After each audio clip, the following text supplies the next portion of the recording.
Querida Bahia Espírita, preparo-me para uma nova viagem no corpo físico. Sou um espírito consciente das leis de Deus, da imortalidade do ser e da responsabilidade pessoal na vivência da plenitude. Sei quão árdua será a vida física, porque as lembranças dessas verdades superiores esmaecem ao contato da matéria. Planejo esta encarnação com o objetivo de dedicar-me a uma vida centrada em espiritualidade. Escrevo-lhes para agradecer o quanto puderem realizar em prol de ambientes que favoreçam a espiritualização. Espero encontrar um ambiente familiar favorável e uma instituição espírita exemplar. Espaço de convivência, centro de comunicação, memorial, biblioteca, livraria, núcleo de pesquisas interexistenciais, clínica integrativa de saúde, educandário, templo, paisagismo ecoespiritual. Deste além, o mundo espiritual onde vivo, expresso minha admiração e envio minhas mais calorosas vibrações de sucesso e gratidão. Estarei presente no corpo em dezembro de 2023. Será que já poderei usufruir dessa organização que pretendo servir? Um espírito grato. Venha fazer parte desta e de outras histórias de vidas semelhantes. Colabore com a conclusão da sede da FEB através do site feb.org.br.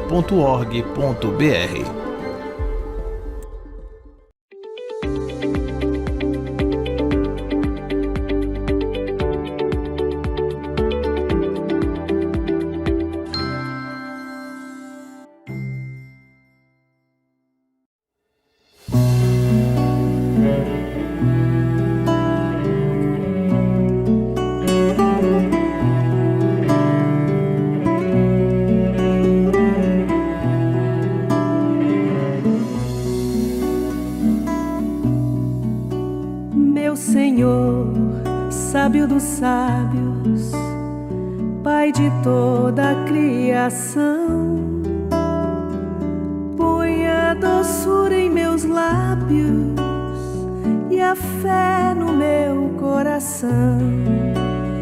Sol de amor que me conduz na vida em que me agasalho, enche os meus olhos de luz e as minhas mãos de trabalho. Dá-me forças no caminho para lutar e vencer, transformando todo espinho em flores do meu dever. Pai, não te esqueças de mim nas bênçãos da compaixão. Guarda-me em teu coração de paz e de amor sem fim. Pai, não te esqueças de mim nas bênçãos da compaixão. Guarda-me em teu coração de paz e de amor sem fim.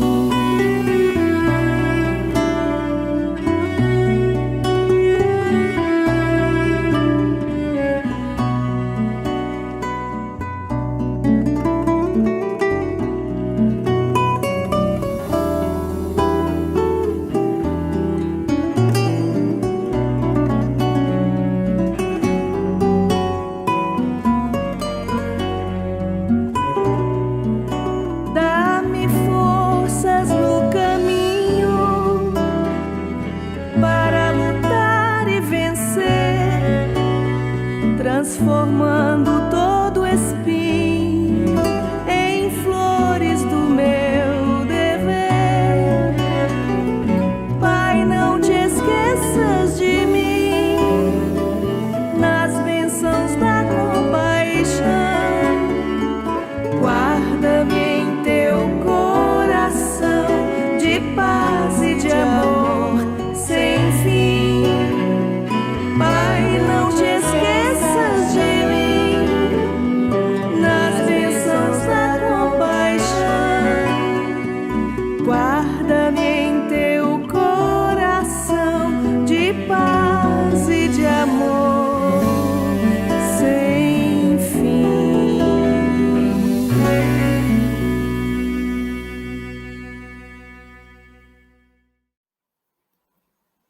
Caros amigos internautas, voltamos às nossas atividades usuais para falar-lhes de um tema que atrai a atenção de muitas pessoas, mas talvez não tenham vinculado ainda a noção da busca do sagrado ao encontro do reino de Deus para os seres que serão cidadãos verdadeiramente livres. Estamos falando da liberdade, palavra que se prestou a muitos acenos, a muitas tarefas e a muitos enganos.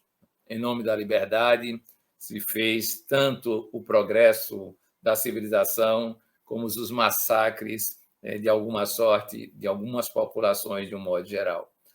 Em nome da liberdade, se constrói teias do conhecimento, ideologias, e cada um defende como se fosse a última palavra. Mas começamos lembrando que no Evangelho há um chamado muito especial: conhecereis a verdade e a verdade vos libertará. Mas que verdade é essa? Jesus também acrescenta: eu sou o caminho, a verdade e a vida. E aí é claro que os seus ensinos, os seus exemplos, a sua vivência mostra o que é a legítima verdade que pode nos conduzir à verdadeira liberdade. Estamos ainda acostumados a buscar liberdades de costumes, de hábitos, de comportamentos, de territórios, em suma, de iniciativas, todas elas ações próprias do plano material. Mas a liberdade que nós falamos é muito mais profunda, é muito mais rica, é muito mais exigente para ser alcançada, né? É uma liberdade interior. E aí, precisamos entender que ela não se alcança senão por superação de etapas evolutivas. Há um momento em que somos prisioneiros do corpo, das suas histórias, das suas vivências, das suas memórias, né? E às vezes temos até marcas traumáticas que estão presentes nas nossas experiências ligadas à musculação, ligadas à terapia fisiológica e por aí vai. Às vezes estamos prisioneiros das emoções, elas nos tomam sob a forma de complexos, sob a forma de impulsos que não conseguimos dominar. De outras, estamos prisioneiros dos nossos pensamentos, pensamentos que parecem ser tão ativos e tão autônomos que não nos permitem, de certa forma, pensar o que queremos na hora que nós queremos.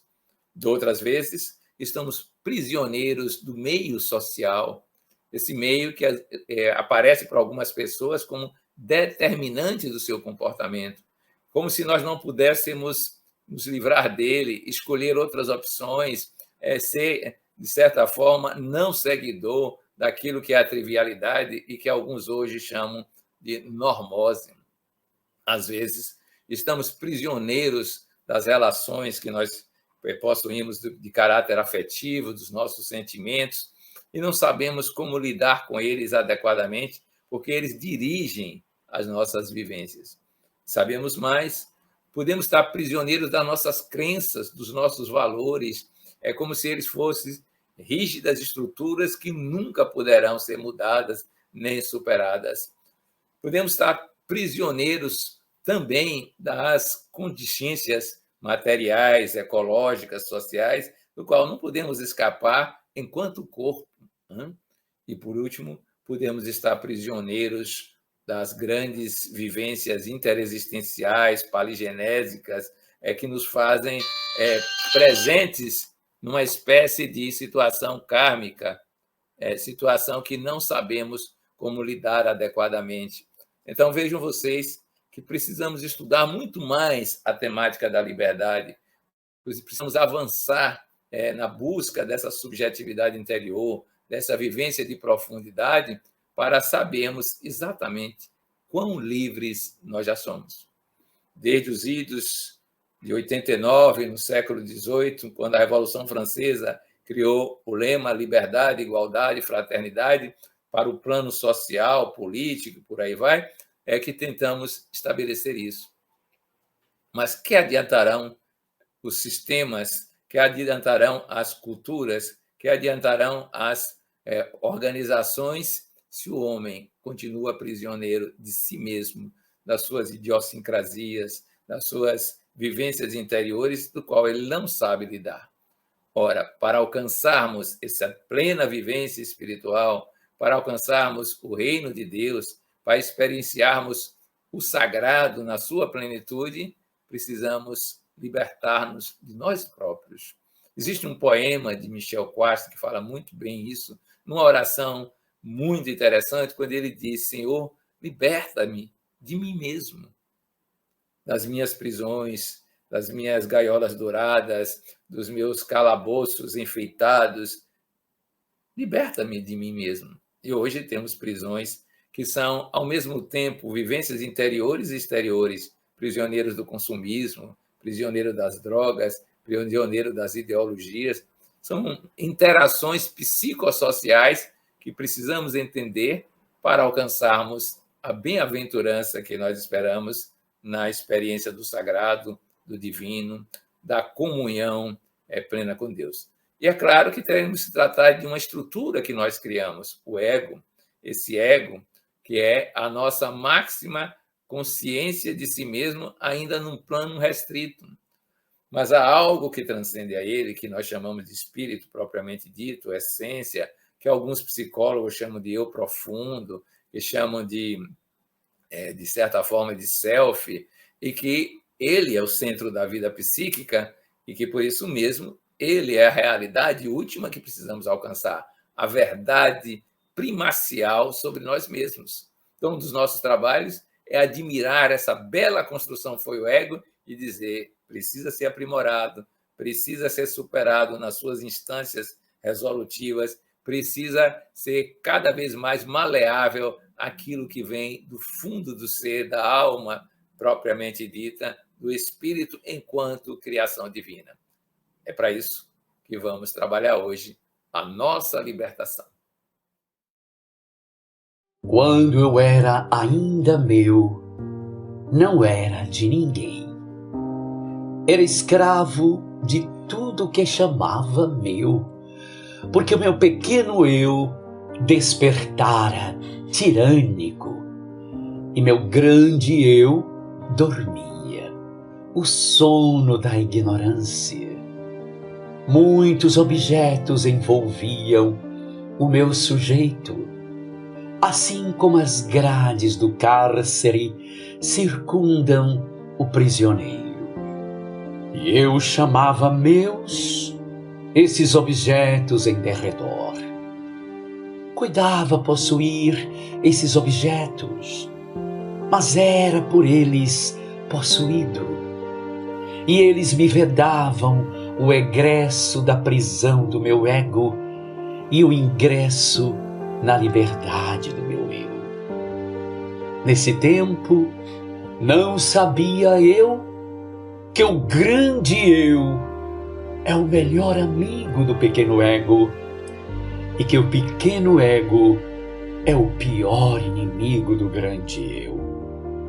Jamais olhara para além das fronteiras do ego humano. Esse objeto visível, e por isto ignorava ignorantemente meu eu divino, esse sujeito invisível. Eu pertencia totalmente a mim mesmo, ao meu ego conhecido, e por isto era a minha vida estreita, como um casulo em que dormia a borboleta do meu Cristo inteiro. Finalmente, graças ao bafejo solar da graça, deixei de ser casulo inerte. Rompi as paredes de seda do meu ego, porque empecilho me era hoje o que auxílio me fora ontem. Expandi as asas na luminosa amplitude do amor universal, para cima, para os lados, para baixo, envolvendo em suave bem-querença todos os mundos de Deus, depois que o Deus dos mundos me vitalizou com seu amor. Do livro Divina Presença, Mediunidade de Dr. Elzio Ferreira de Souza, pelo Espírito Yoga Shri Rishinan, a moeda infalível. O homem tende sempre a temer tudo aquilo que possa constituir-se em desapego, tão arraigado que é o seu desejo de posse dos bens.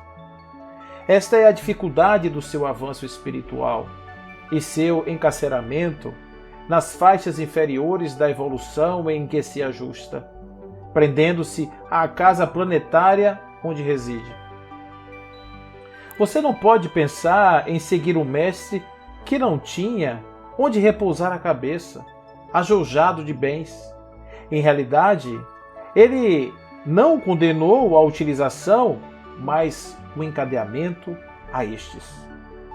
Todos os bens pertencem a Deus.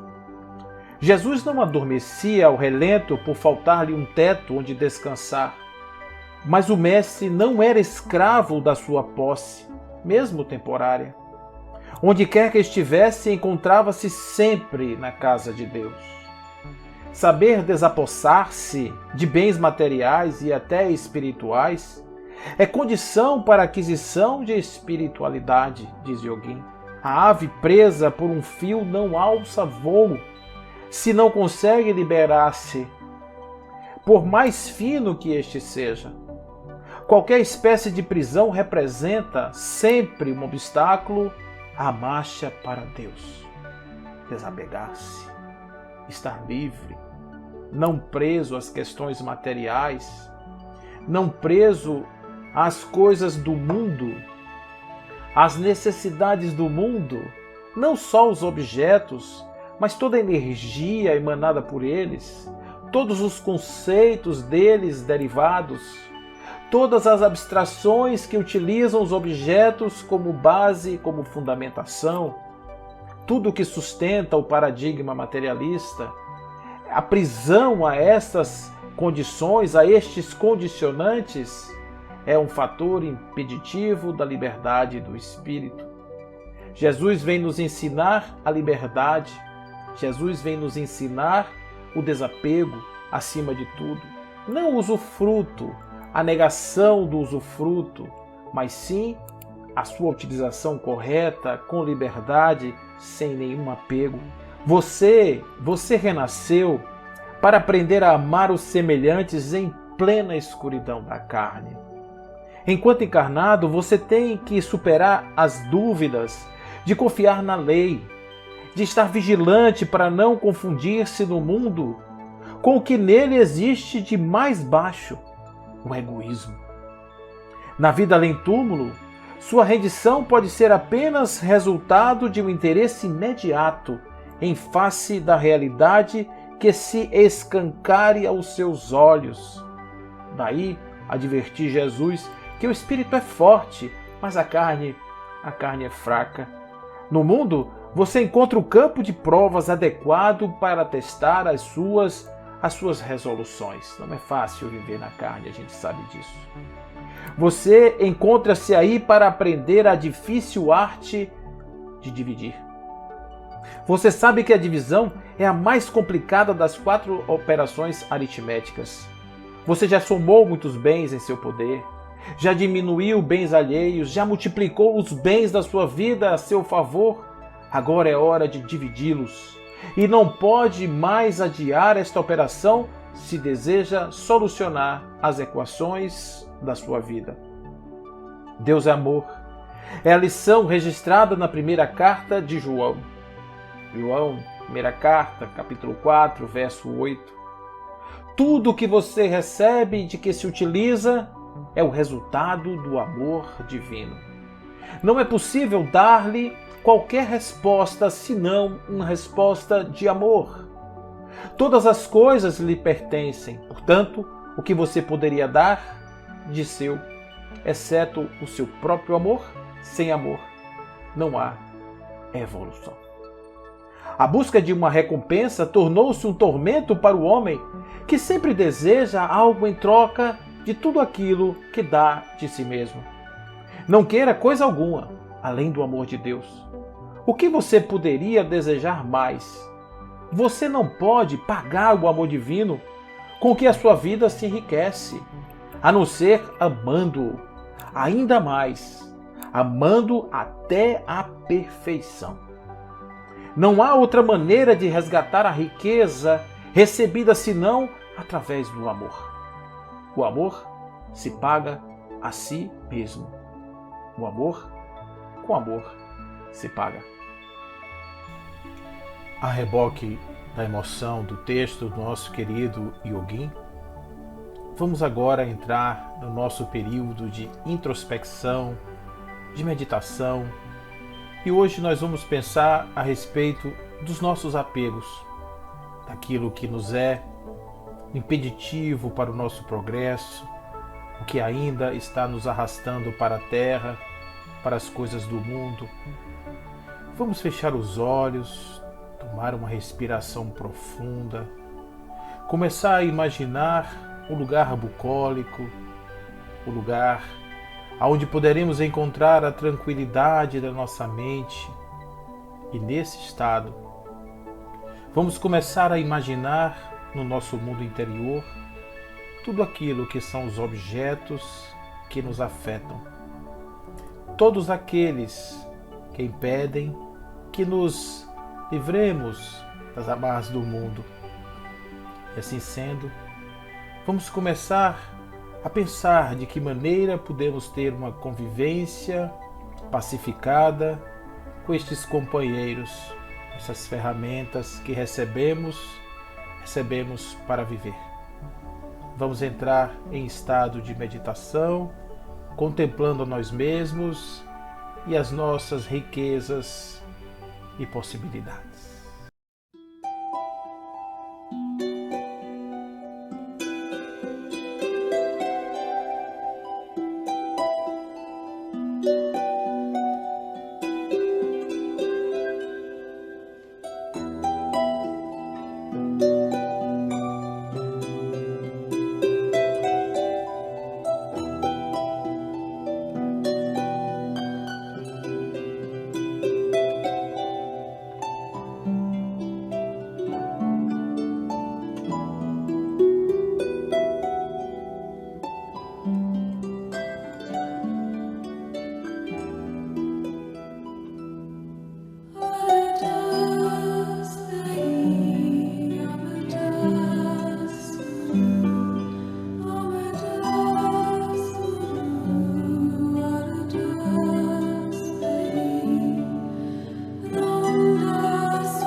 Prisões, ou dois tipos de prisões, que eu quero chamar a atenção no nosso trabalho de hoje.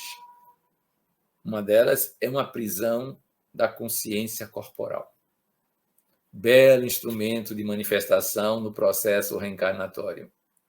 Só que o corpo foi constituído, de certa forma, para ter um ciclo de vida, de existência, e ele nasce, cresce, desenvolve-se, amadurece, envelhece e morre, quando não acontece alguma intercorrência que não lhe permite viver todo o ciclo. Mas só que esse corpo não é somente isso. Ele é uma variável determinante das nossas elucubrações, dos nossos pensamentos, das nossas emoções de um modo geral.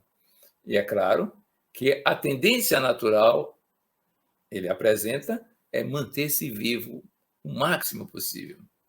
Mas isso aparece olhando o mundo, as circunstâncias, de maneira tal que a separatividade entre o corpo e o mundo faz com que ele se sinta ameaçado.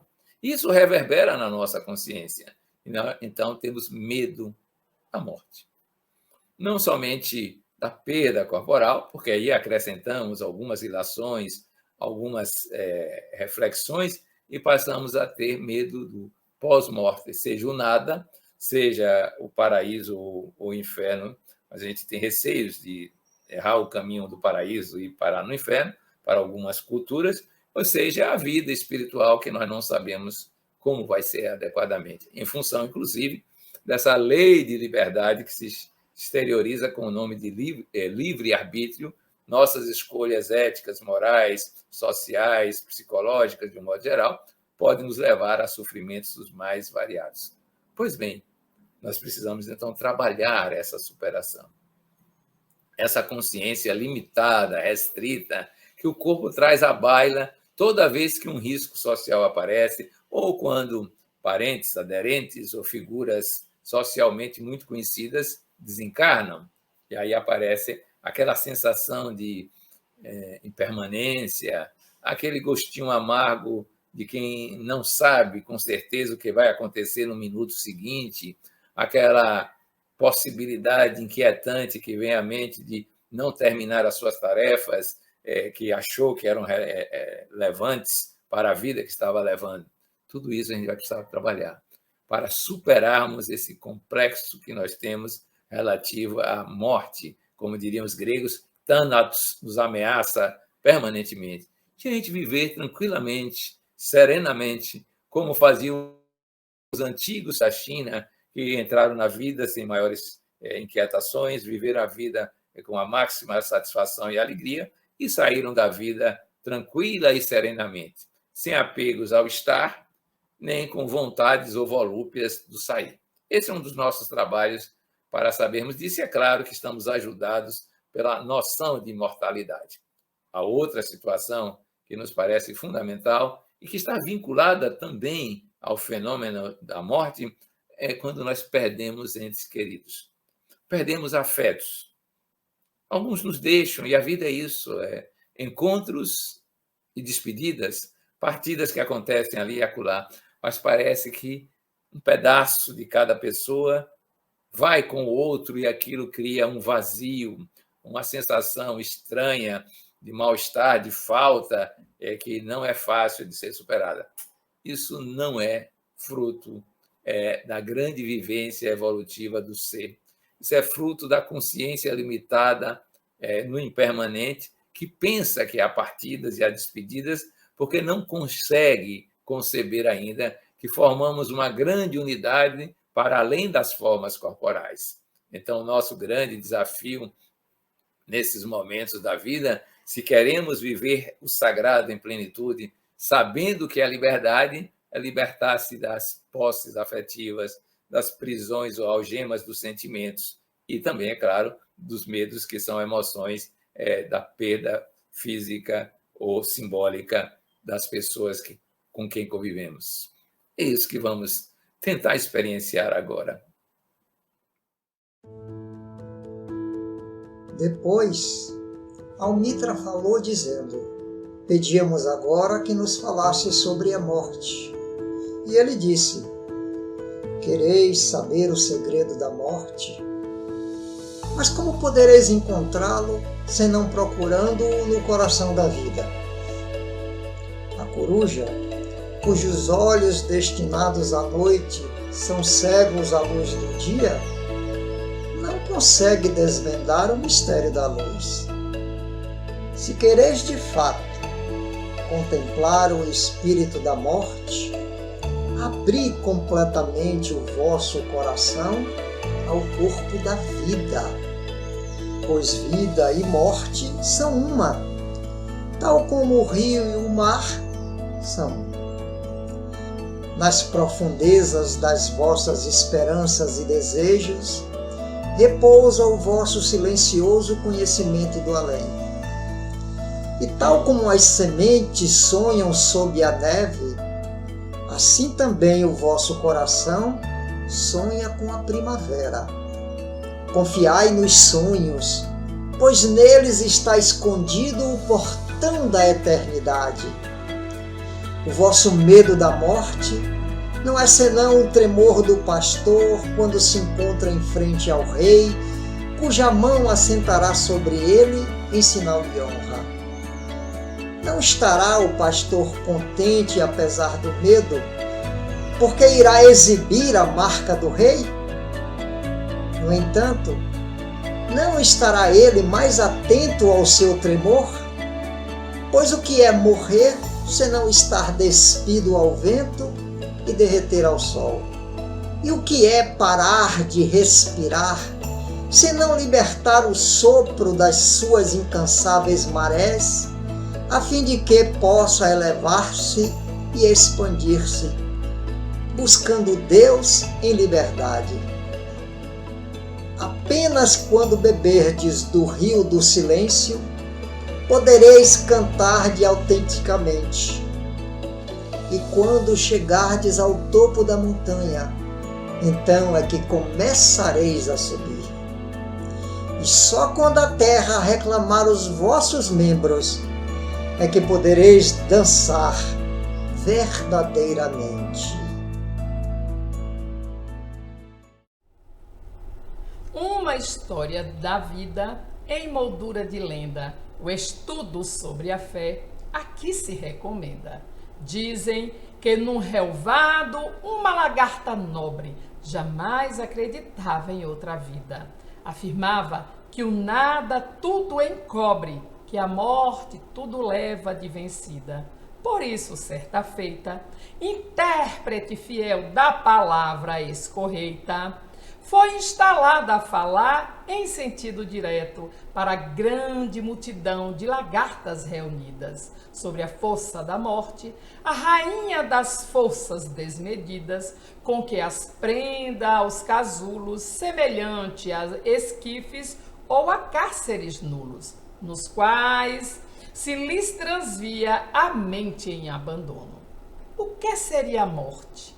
Um simples sono? A cinza, o esquecimento, o fim de tudo? Após ouvir-lhes as indagações, a lagarta oradora, fazendo os gestos de quem se servia do mais formoso dos sermões, falou em alta voz com ardente euforia: companheiras e irmãs, não cultiveis ideias vãs. A morte é pós-cinza, treva e nada.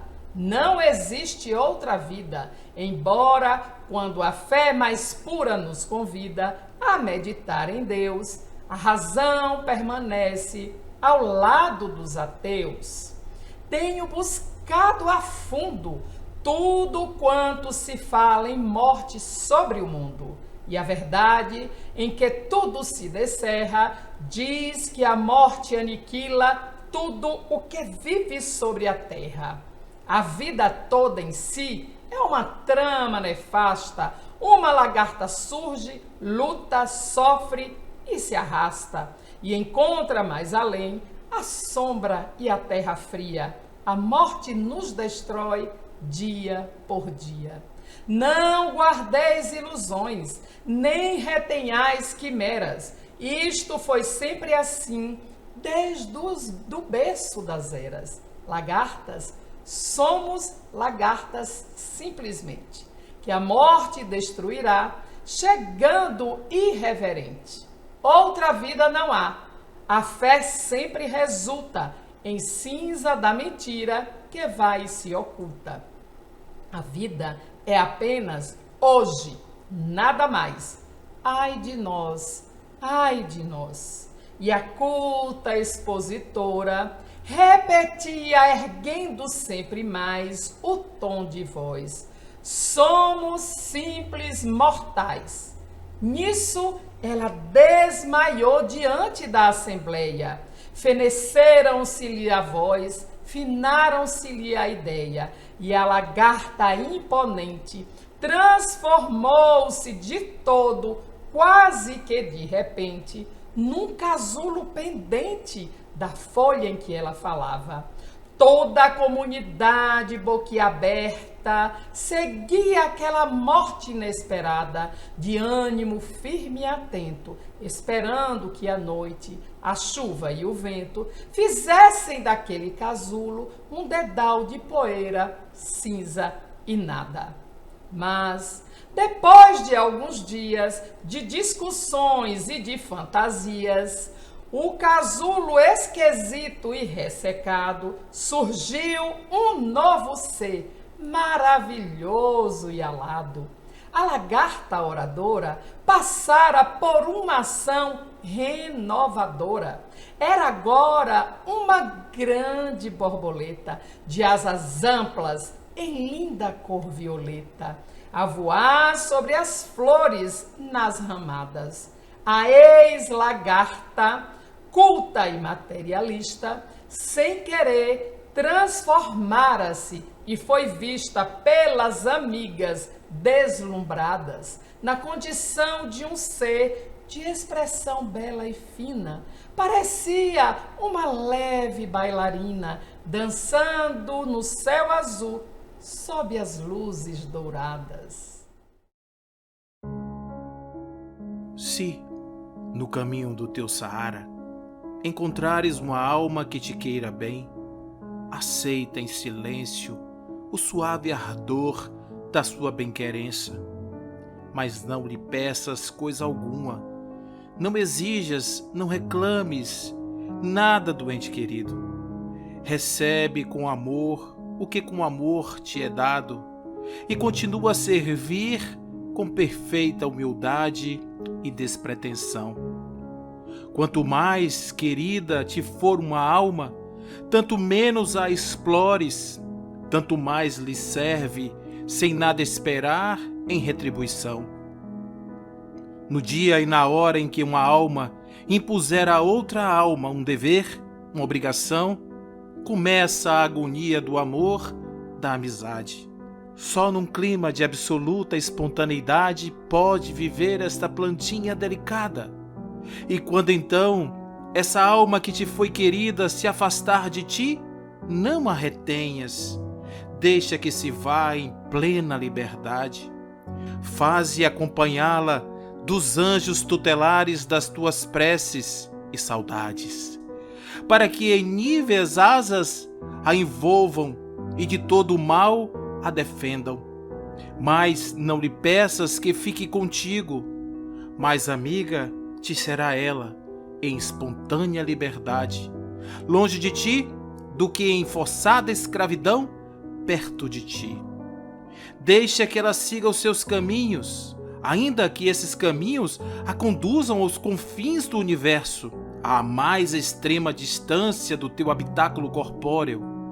Se entre essa alma e a tua existia afinidade espiritual, não há distância, não há em todo o universo espaço bastante grande que de ti possa alhear essa alma.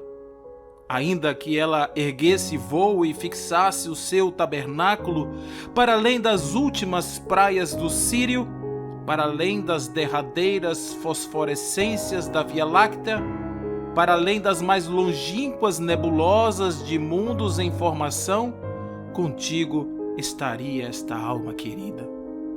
Mas se não vigorar a afinidade espiritual entre ti e ela, poderá essa alma viver contigo sob o mesmo teto e contigo sentar-se à mesma mesa. Não será tua, nem haverá entre vós verdadeira união e felicidade. Para o espírito, a proximidade espiritual é tudo. A distância material não é nada. Compreende, ó homem, e vai para onde quiseres. Ama e estarás sempre perto do ente amado em todo o universo, dentro de ti mesmo.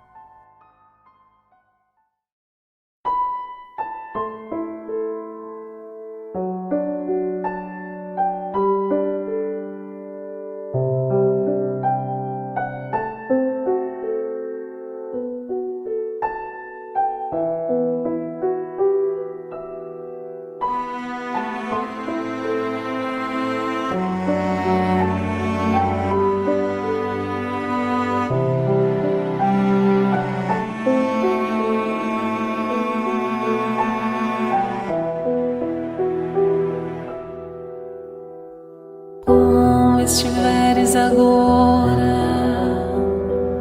nosso bom Deus te guarde. Como estiveres pensando, nosso bom Deus te use. Onde te encontres na vida, que Deus te ilumine. Com quem esteja seguindo, nosso Senhor te guie. No que fizeres tu,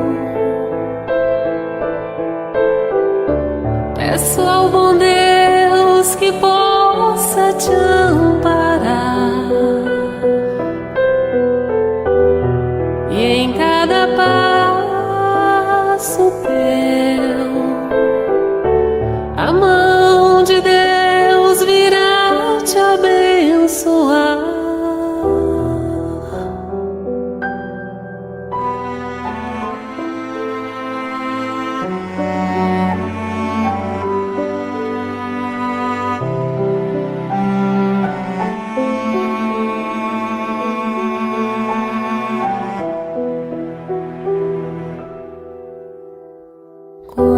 Estiveres agora, nosso bom Deus te guarde.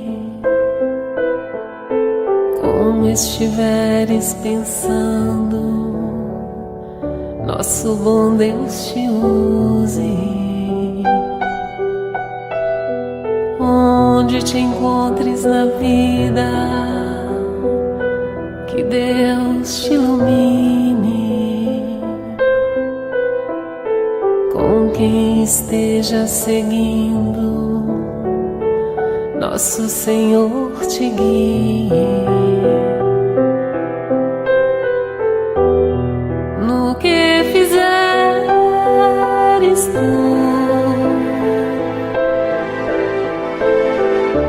peço ao bom Deus que possa te amparar, e em cada passo teu a mão de Deus virá te abençoar. No que fizeres tu, peço ao bom Deus que possa te amparar, e em cada passo teu a mão de Deus virá te abençoar.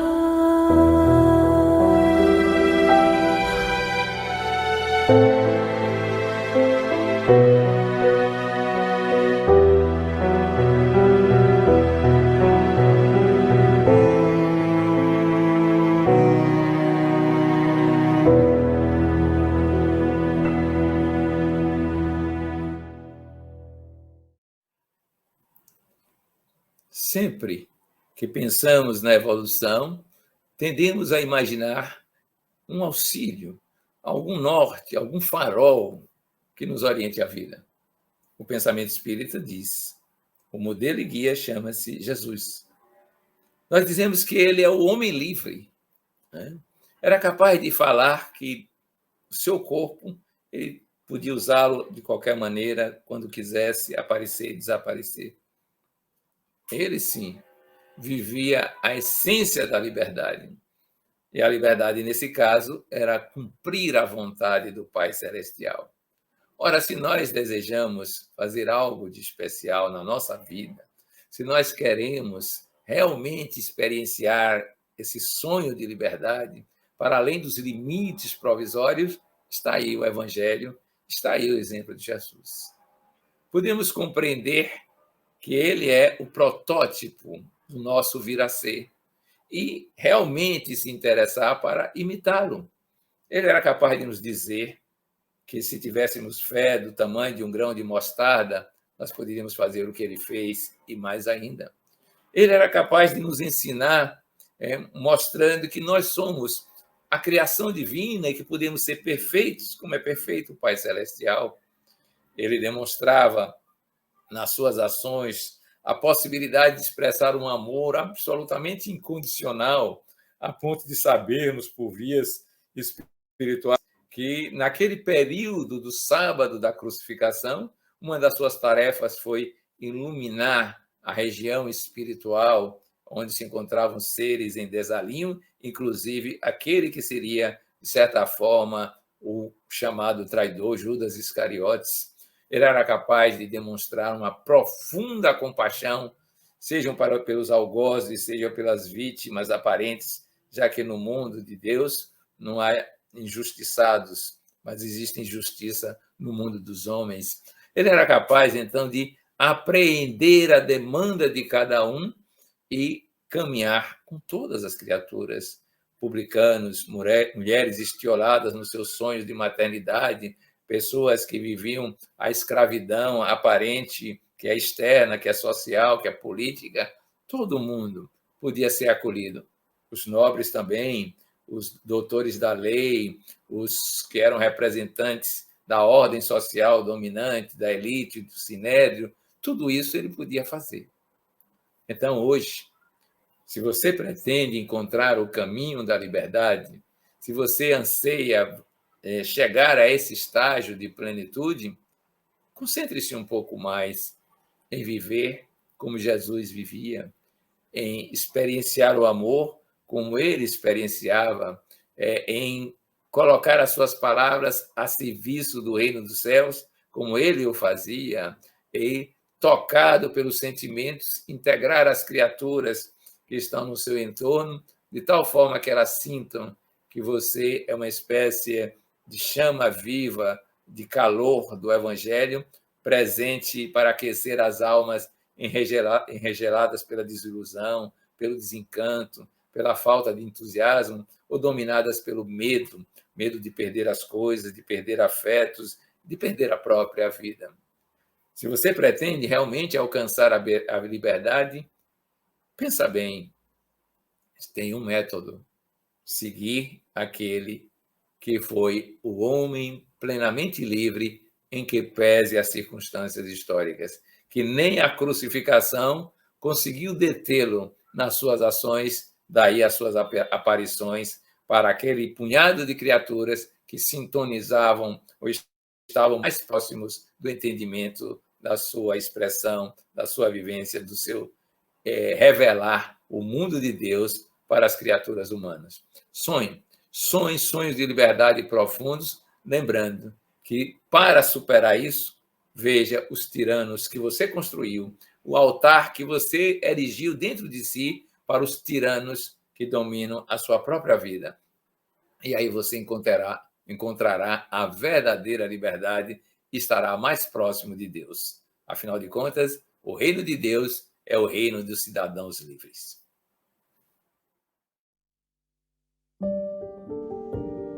Está sendo procurado. Homem considerado galileu, 33 anos, pele clara e expressão triste, cabelos longos e barba maltratada, marcas sanguinolentas nas mãos e nos pés. Caminha habitualmente acompanhado de mendigos e vagabundos, doentes e mutilados, cegos e infelizes. Onde aparece, frequentemente é visto entre grande séquito de mulheres, sendo algumas de má vida, com crianças esfarrapadas. Quase sempre está seguido por 12 pescadores e marginais. Demonstra respeito para com as autoridades, determinando que se dê a César o que é de César, mas espalha ensinamentos contrários à lei antiga, como sejam o perdão das ofensas, o amor aos inimigos, a oração em favor daqueles que nos perseguem ou caluniam, a distribuição indiscriminada de dádivas com os necessitados, o amparo aos enfermos, sejam eles quais forem, e chega ao cúmulo de recomendar que uma pessoa espancada numa face ofereça a outra ao agressor. Ainda não se sabe se é um mágico, mas testemunhas idôneas afirmam que ele multiplicou 5 pães e 2 peixes em alimentação para mais de 5.000 pessoas, tendo sobrado 12 cestos.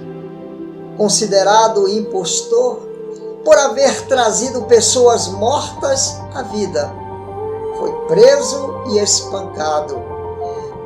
Sentenciado à morte com absoluta aprovação do próprio povo, que o condenou de preferência a Barrabás, um malfeitor conhecido, recebeu insultos e pedradas sem reclamar, quando conduzia a cruz às costas. Não se ofendeu quando questionado pela justiça, complicando-se-lhe a situação, porque os seus próprios seguidores o abandonaram nas horas difíceis. Sob afrontas e zombarias, foi crucificado entre 2 ladrões. Não teve parentes que lhe demonstrassem solidariedade, a não ser sua mãe, uma frágil mulher que chorava aos pés da cruz. Depois de morto, não se encontrou lugar para sepultá-lo, senão o lodoso recanto de um túmulo por favor de um amigo. Após o terceiro dia do sepultamento, desapareceu do sepulcro e já foi visto por diversas pessoas que o identificaram pelas chagas sangrentas dos pés e das mãos. Esse é o homem que está sendo cuidadosamente procurado. Seu nome é Jesus de Nazaré.